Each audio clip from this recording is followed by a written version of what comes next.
Cricket అభిమానులను ఉర్రూతలూగించడానికి మరో mega tourney సిద్ధమైంది. రేపటి నుంచి టీ20 వరల్డ్ కప్ ప్రారంభం కానుంది.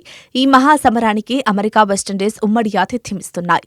మునుపెన్నడూ లేని విధంగా ఈసారి 20 జట్లు బరిలోకి దిగుతున్నాయి. 5 జట్ల చొప్పున 4 గ్రూపులుగా విడిపోయి తలపడనున్నాయి. గ్రూప్ ఏలో Bharat, Pakistan, Ireland, America, Canada ఉన్నాయి. గ్రూప్ దశ మ్యాచ్ల్ని భారత్ యుఎస్ఏలోనే ఆడనుంది. న్యూయార్క్లోని నాసా కంట్రీ ఇంటర్నేషనల్ స్టేడియం వేదికగా ఆడనుంది.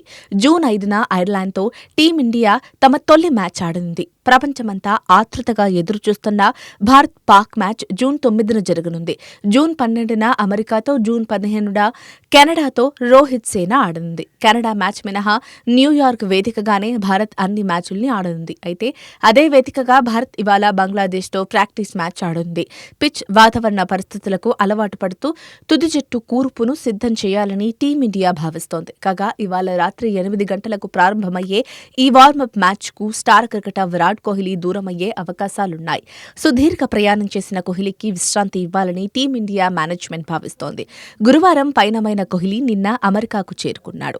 కోహ్లీ హోటల్కు చేరుకున్నాడు. సుదీర్ఘ ప్రయాణం అనంతరం అతను విశ్రాంతి తీసుకుంటాడని బీసీసీఐ అధికారి ఒకరు తెలిపారు.